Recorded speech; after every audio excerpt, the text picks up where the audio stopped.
कृष्ण की महिमा। छोटे से एक गांव में एक दरिद्र विधवा ब्राह्मणी रहती थी। 6 वर्षीय बालक वंशीधर के अतिरिक्त उसका और कोई नहीं था। वह 2-4 भले घरों से भिक्षा मांगकर अपना तथा बच्चे का पेट भर लेती और भगवान का भजन करती थी। भीख पूरी न मिलती तो बालक को खिलाकर स्वयं उपवास कर लेती। यही क्रम चलता रहता। ब्राह्मणी को लगा कि ब्राह्मण के बालक को 2 अक्षर न आए यह ठीक नहीं है। गांव में पढ़ने की व्यवस्था नहीं थी। गांव से 2 कोस पर एक पाठशाला थी। ब्राह्मणी अपने बेटे को लेकर वहां गई। उसकी दरिद्रता तथा रोने पर दया करके वहां के अध्यापक ने बच्चे को पढ़ाना स्वीकार कर लिया। वहां पढ़ने वाले छात्र गुरु के घर में रहते थे, किंतु ब्राह्मणी का पुत्र वंशीधर अभी बहुत छोटा था और ब्राह्मणी को भी अपने पुत्र को देखे बिना चैन नहीं पड़ता था। अतः वंशी नित्य पढ़ने जाता और सायंकाल घर लौट आता। उसको विद्या प्राप्ति के लिए प्रतिदिन 4 कोस चलना पड़ता। मार्ग में कुछ दूर जंगल था। शाम को लौटने में अंधेरा होने लगता था। उस समय जंगल में वंशी को डर लगता था। एक दिन गुरुजी के यहाँ कोई उत्सव था।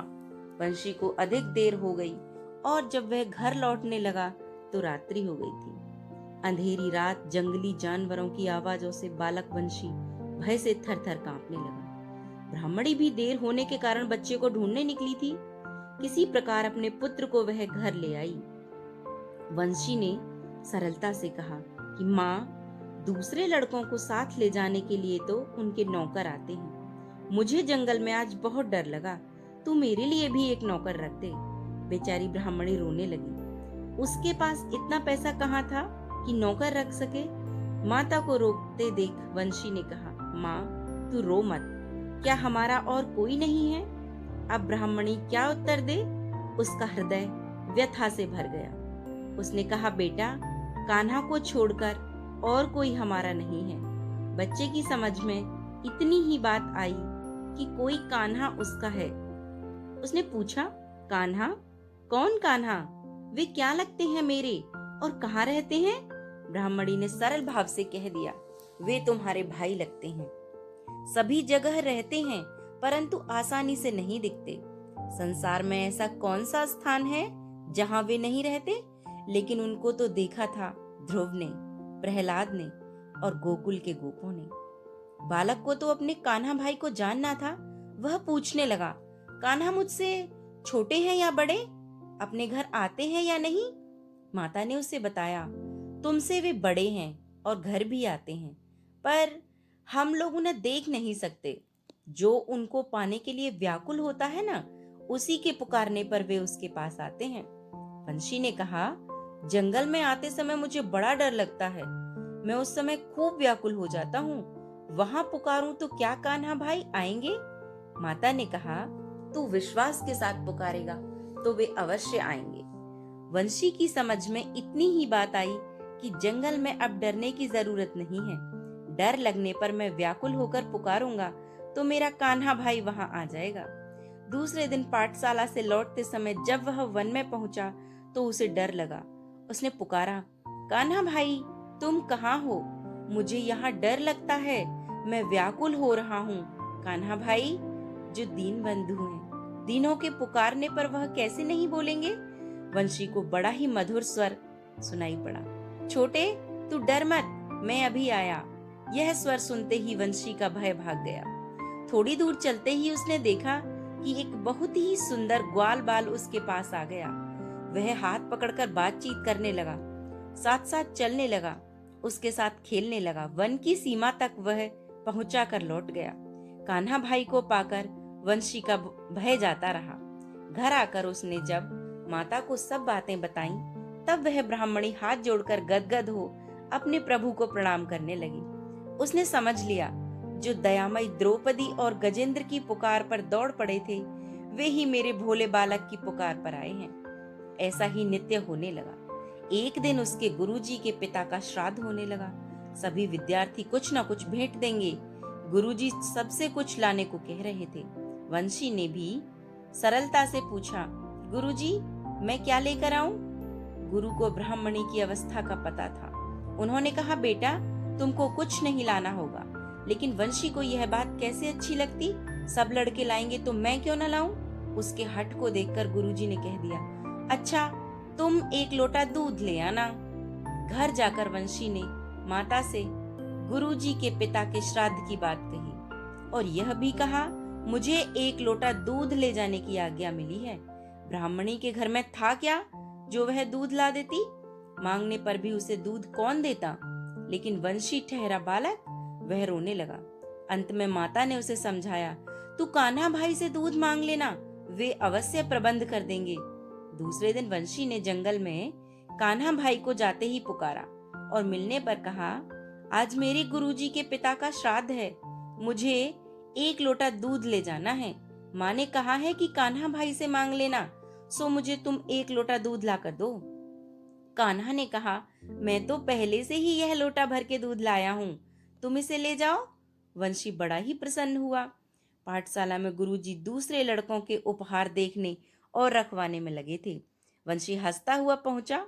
कुछ देर तो वह प्रतीक्षा करता रहा कि उसके दूध को भी गुरुजी देखेंगे, पर जब किसी का ध्यान उसकी ओर न गया तब वह बोला, गुरुजी मैं दूध लाया हूँ। गुरुजी ढेरों चीज संभालने में व्यस्त थे। वंशी ने जब उन्हें स्मरण दिलाया तब वे झुंझलाकर बोले, जरा सा दूध लाकर यह लड़का कान खाए जाता है, जैसे इसने हमें निहाल कर दिया हो। इसका दूध किसी बर्तन में डालकर हटाओ इसे यहाँ से। वंशी अपने इस अपमान से खिन्न हो गया। उसका उत्साह चला गया। उसके नेत्रों से आंसू गिरने लगे। नौकर ने लोटा लेकर दूध कटोरे में डाला तो कटोरा भर गया, फिर गिलास में डाला तो वह भी भर गया, बाल्टी में डालने लगा तो वह भी भर गई।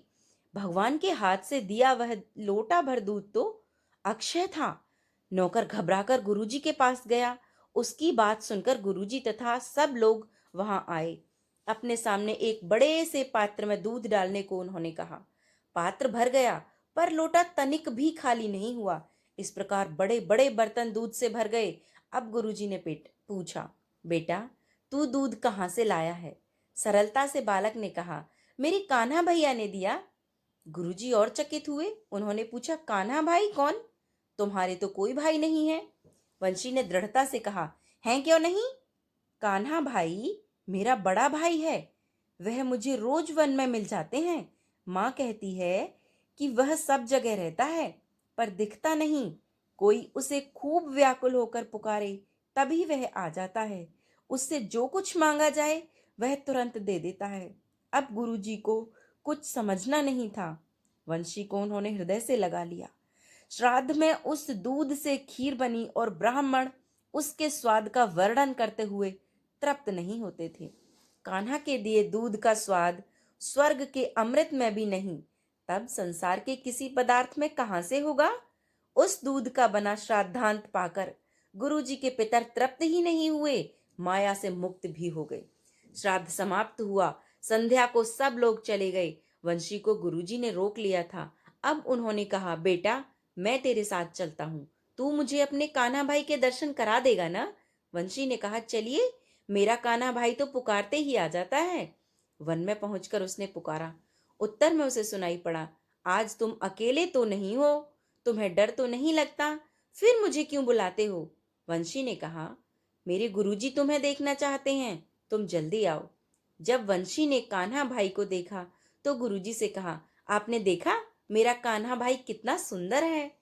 गुरुजी कहने लगे, मुझे तो यह दिखता ही नहीं, मैं तो यह प्रकाश मात्र ही देख पा रहा हूँ। अब वंशी ने कहा, कान्हा भाई तुम मेरे गुरुजी को दिखाई क्यों नहीं पड़ते? उत्तर मिला, तुम्हारी बात दूसरी है, तुम्हारा अंतःकरण शुद्ध है, तुम्हें सरल विश्वास है, अतः मैं तुम्हारे पास आता हूँ। तुम्हारे गुरुदेव को जो प्रकाश दिख रहा है उनके लिए वही काफी है, उनका इतने से ही कल्याण हो जाएगा। उस अमृत भरे स्वर को सुनकर गुरुदेव का हृदय गदगद हो गया। उनको अपने हृदय में भगवान के दर्शन हुए।